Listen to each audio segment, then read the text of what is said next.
Jeevan Jyoti online classes में आप सभी का स्वागत एवं अभिनंदन है। मैं आपका अपना उमाकांत सर। आज हम लोग हिंदी के अगले टॉपिक पर अध्ययन करेंगे। पिछले क्लास में हम लोगों ने संधि का अध्ययन किया था और वहां पर संधि के भेद तथा संधि की परिभाषा आदि को देखा था। लेकिन इसके पहले हमारे जीवन को ऊर्जावान बनाने के लिए तथा तत्पर बनाने के लिए कुछ मोटिवेशनल तथ्य हैं जिसको ध्यान देते हैं। यही जज्बा रहा तो मुश्किलों का हल भी निकलेगा, जमी बंजर हुई तो क्या वहीं से जल भी निकलेगा। ना हो मायूस ना घबरा अंधेरों से मेरे साथी, इन्हीं रातों के दामन से सुनहरा कल भी निकलेगा, सुनहरा कल भी निकलेगा। इन्हीं तथ्यों के साथ आज हम अपने क्लास को शुरू करते हैं। ध्यान दीजिएगा, पिछली कक्षाओं में हम लोगों ने संधि के थोड़े से तथ्यों का अध्ययन किया था और शुरुआत में हमने संधि के बारे में बताया था कि संधि शब्द का अर्थ क्या होता है।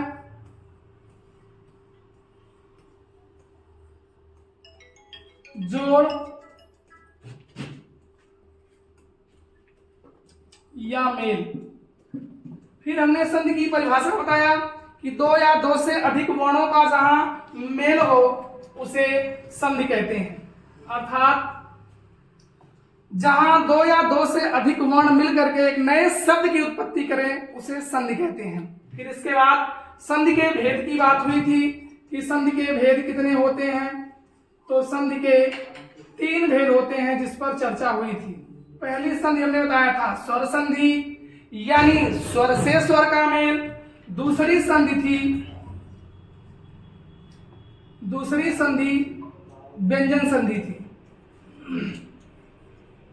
और तीसरी थी विसर्ग संधि। इसके बाद हमने स्वर संधि की शुरुआत किया और स्वर संधि के 5 भेदों को बताते हुए इसके पहले भेद पर हमने शुरुआत कर दिया था। पहले भेद में हमने दीर्घ स्वर संधि पर चर्चा किया। दीर्घ स्वर संधि पर चर्चा किया और दीर्घ स्वर संधि का सूत्र बताते हुए एक नियम हम लोगों ने देख लिया था। दीर्घ स्वर संधि का सूत्र यदि बताया जाए तो अका सवर्णे दीर्घा होता है। अकः सवर्णे दीर्घा।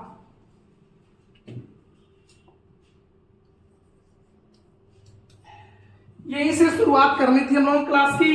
अब ध्यान देते हैं, आप लोग ध्यान से देखिएगा। थोड़ा मैं इसको ऊपर कर देता हूं।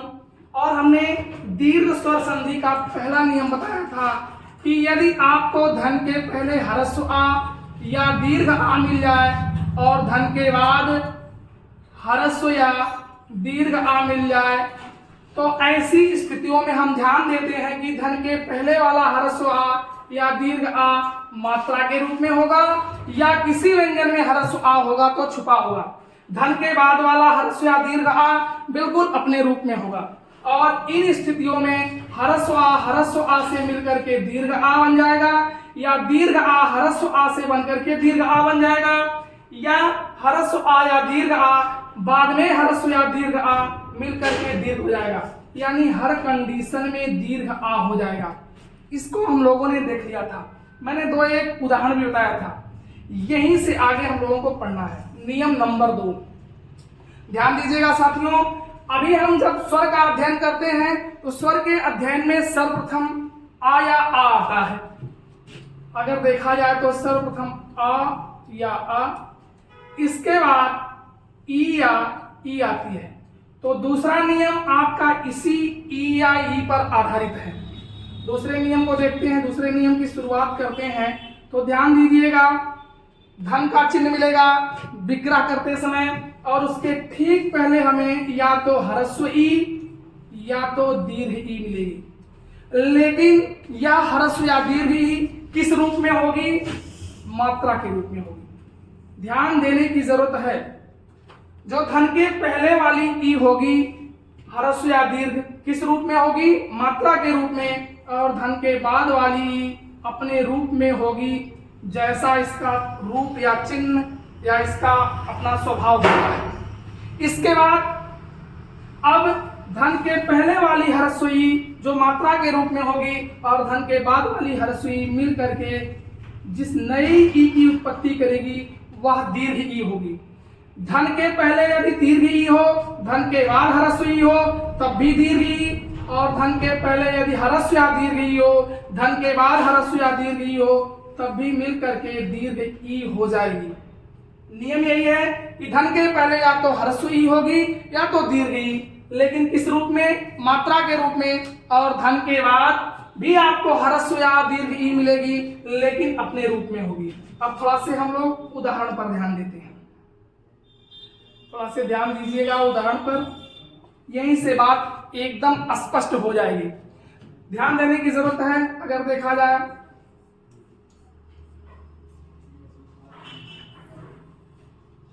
एक उदाहरण मैं आपके सामने लिख रहा हूं, कपि धन ईस। देखिए बीच में धन का चिन्ह मिला और धन के ठीक पहले एक मात्रा है।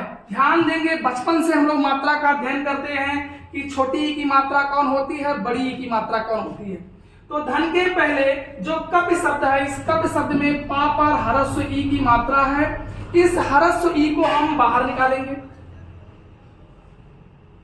इसके बाद धन के चिन्ह को यहां लगाएंगे और ठीक बात देख रहे हैं तो ह्रस्व दीर्घ ई मिलती है। धन के पहले ह्रस्व ई मिली मात्रा के रूप में और धन के बाद दीर्घ ई मिली बिल्कुल अपने रूप में। अब दोनों को जोड़ा जाएगा तो ह्रस्व और दीर्घ ई मिल करके दीर्घ ई हो जाएंगे। अब जब यहां ध्यान देते हैं, कप इस शब्द में ह्रस्व ई की मात्रा थी तो इसको हमने बाहर निकाल लिया। बचा क्या यहां पर? कप शब्द बचा, क्योंकि स्वर निकल गया तो हलंत लग जाएगा। दोनों मिल करके दीर्घ ई बन जाते हैं। ठीक बात ध्यान देंगे तो यहां से ए वाली ई तो यहां आ गई, बाद में तालव्य सा बचा है। इस तालव्य सा को हम यहां उठा के रख देते हैं, यहां चिपका देते हैं। अब क्रमशः हम वर्णों को जोड़ने का काम करेंगे। पहले का को लिखेंगे, प में दीर्घ ई की मात्रा लगेगी और बाद में सा शब्द यहां लग जाएगा और एक शब्द हमारे सामने बन करके आ जाएगा कपीस। या पहला उदाहरण हो गया। तो ध्यान देने की जरूरत है कि धन के ठीक पहले या तो ह्रस्व या दीर्घ ई और धन के ठीक बाद ह्रस्व या दीर्घ ई मिलती है तो दीर्घ स्वर संधि का यह पहला नियम दूसरा नियम लागू होता है।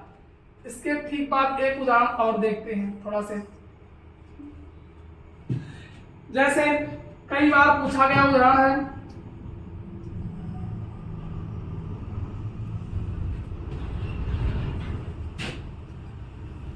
कपि धन इंद्र।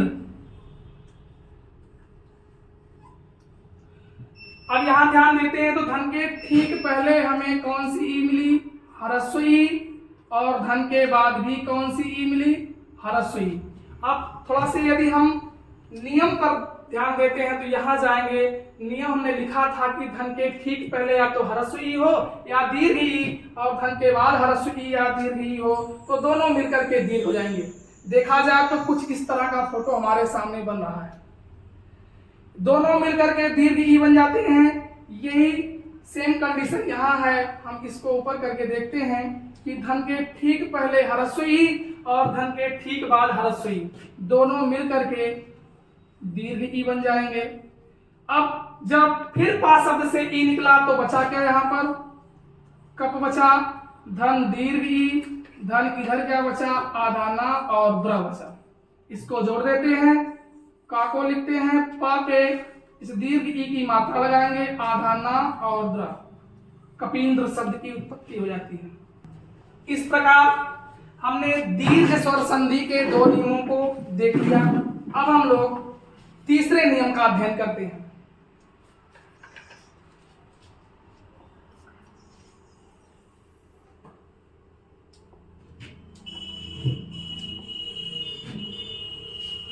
दीर्घ स्वर संधि का तीसरा नियम। तीसरे नियम में अभी हमने बताया कि जब हम स्वर देखते हैं तो पहले आ या आ, पुनः ई या ई मिलती है, इसके बाद उ या उ मिलेगा। अर्थात तीसरा नियम इसका उ या उ पर आधारित होगा। इस नियम को देखते हैं, होगा क्या, धन के ठीक पहले हमको या तो ह्रस्व उ या दीर्घ उ मिलेगा। लेकिन मित्रों ध्यान देने की जरूरत है कि यह उ या उ हमेशा किस रूप में होगा, मात्रा के रूप में। धन के ठीक बाद हमको फिर क्या मिलेगा, उ या उ, या तो ह्रस्व उ होगा या दीर्घ उ। इस कंडीशन में यदि पहले दीर्घ उ हो बाद में दीर्घ उ हो तो मिलकर के क्या हो जाएगा, दीर्घ उ। पहले ह्रस्व उ हो बाद में ह्रस्व उ हो तो मिलकर के क्या हो जाएगा, दीर्घ उ। यानी हर स्थितियों में पहले ह्रस्व बाद में ह्रस्व दीर्घ उ, पहले दीर्घ उ बाद में ह्रस्व उ तब भी दीर्घ उ, और पहले दीर्घ उ बाद में दीर्घ उ, सब मिलकर के क्या हो जाएगा, दीर्घ उ। अब थोड़ा से हम लोग इसके उदाहरण पर ध्यान देते हैं। उदाहरण देखते हैं, यदि तो लिखा जाए, अगर कहीं मिल जाए, मान लीजिए ऐसे उदाहरण, विधु धन उदय। ध्यान देने की आवश्यकता है, धन के ठीक पहले हमें कौन सा उ मिला, दीर्घ उ। किस रूप में, मात्रा के रूप में। धन के बाद पुनः उ मिला, किस रूप में, अपने रूप में मिला। अब इसको हम देखते हैं कि धन के पहले दीर्घ उ और धन के बाद ह्रस्व उ। वैसे ही हमने ऊपर बताया था कि धन के पहले दीर्घ और बाद में ह्रस्व उ हो तब भी मिल करके क्या हो जाएगा, दीर्घ उ। जो विधु शब्द था यहां से हमने उ को बाहर निकाल लिया तो बचा क्या, विध शब्द बचा।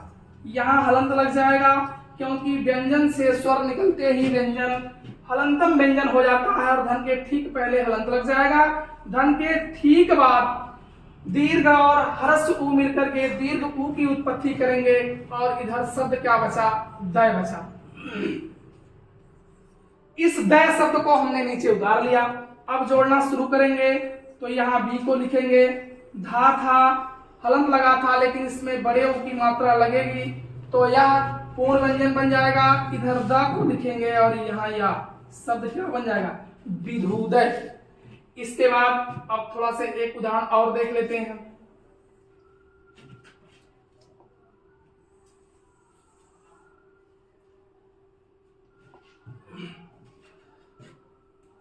भानु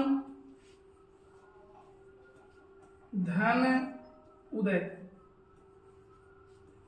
अक्सर हम लोग संधियों में देखते हैं कि बहुत दिक्कत होती है बच्चों को पढ़ने में, समझने में, और कहते हैं कि काफी कठिन है। कठिनता नहीं है, सिर्फ ध्यान देने की जरूरत है कि धन के पहले कौन सा स्वर है।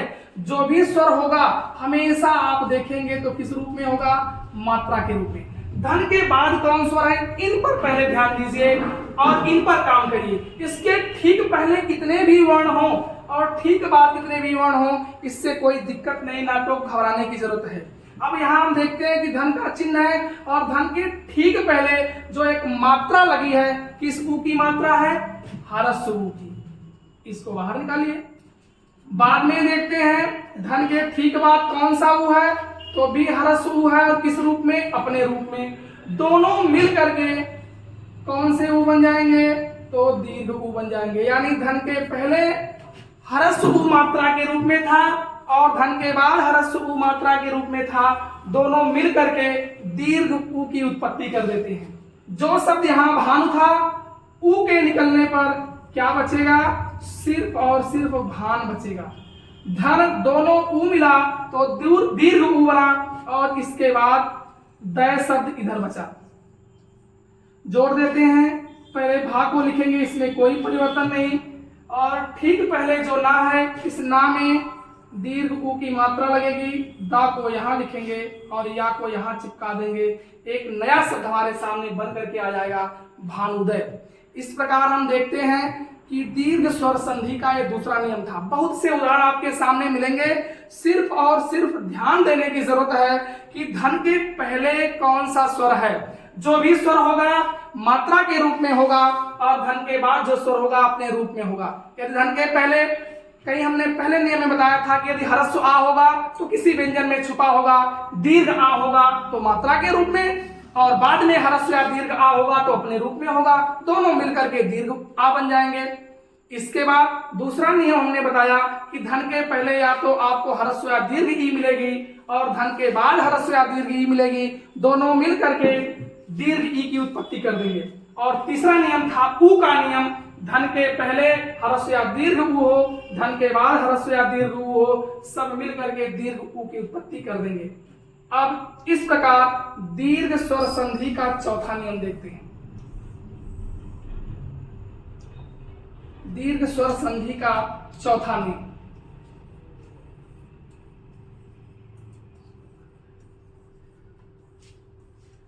अभी तक आ का नियम हम लोगों ने देखा, ई का नियम देखा, उ का नियम देखा। अब इसके बाद चौथा नियम री पर आधारित है। धन के ठीक पहले आपको री मिलेगी, किस रूप में? मात्रा के रूप में। विशेष ध्यान देने की जरूरत है कि धन के पहले वाली री किस रूप में होगी? मात्रा के रूप में। और धन के बाद भी आपको क्या मिलेगी? री मिलेगी। कुछ बच्चों के मन में रहता है री लिखने का तरीका, लिखते लिखते री का एकदम थोड़ा ही बिगाड़ देते हैं, जैसे चेहरा ही इसका एकदम फेशियल कर देते हैं, बनी नहीं पाती। तो री का तरीका, और इस स्थितियों में हम देखेंगे कि धन के पहले री मात्रा के रूप में और बाद में अपने रूप में मिलेगी और मिल करके दोनों दीर्घ ई की उत्पत्ति कर देगी। खैर, हिंदी वर्णमाला में दीर्घ ई का उल्लेख नहीं है, संस्कृत वर्णमाला में इसका उल्लेख किया गया है कहीं कहीं, लेकिन हिंदी वर्णमाला में नहीं। परंतु संधि में हम इसको देखते हैं कि धन के पहले ह्रस्व री आएगी मात्रा के रूप में, धन के बाद आएगी अपने रूप में। और इन स्थितियों में हम थोड़ा उदाहरण पर ध्यान देते हैं और देखा जाए उदाहरण।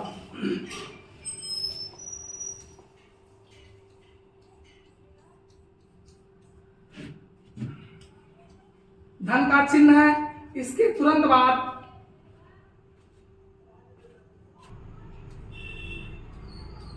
मातृ धन ऋण। ध्यान से देखिए तो ता में री की मात्रा है और बाद में स्वयं री अपने रूप में आई है, कुछ करने की जरूरत नहीं। इस ता से री की मात्रा को जब बाहर निकालेंगे यानी व्यंजन से अलग करेंगे तो यह अपने रूप में इधर आ जाएगी और धन के बाद वाली री को हम क्या कर लेंगे? नीचे रख देंगे। अब दोनों री मिल करके एक नए री की उत्पत्ति करेंगे जिसे हम दीर्घ री के रूप में जानते हैं। धन के पहले वाली री मात्रा के रूप में थी, हमने नीचे उतार लिया और इसको भी उठा के यहाँ रख दिया और दोनों को मिला दिया, क्योंकि नियम में यह बताया गया है कि धन के पहले क्या होगी? री होगी। किस रूप में? मात्रा के रूप में। और धन के बाद री होगी अपने रूप में, मिल करके दीर्घ री बन जाएगी। थोड़ा से यहाँ ध्यान देते हैं, री को हमने उतार लिया, बचा क्या यहाँ पर मित्रों? मात बचा, क्योंकि जो स्वर यहाँ री लगा था उसको हमने यहाँ रख दिया और इधर वाले को खींच के यहाँ उतार दिया, दोनों मिल करके दीर्घ री। अब इधर देखते हैं कि सिर्फ बचा वर्ण कौन? ड़ा। इसको यहाँ उतार लेते हैं, मात्रा लगाते हैं, माँ को लिखेंगे कोई दिक्कत नहीं, ता को लिखेंगे, ता में री की मात्रा लगी और इस रीति लगी। इस रूप में हमारे सामने एक शब्द आ गया मातृण। मातृण शब्द आ गया। इस प्रकार कई उदाहरण आ सकते हैं, मातृण आ सकता है, भ्रातृण आ सकता है, पितृण आ सकता है। इस प्रकार एक उदाहरण और मैं दिखा दे रहा हूं। बहरहाल समस्त का मामला यही है। शब्द है पितृ धन ऋण।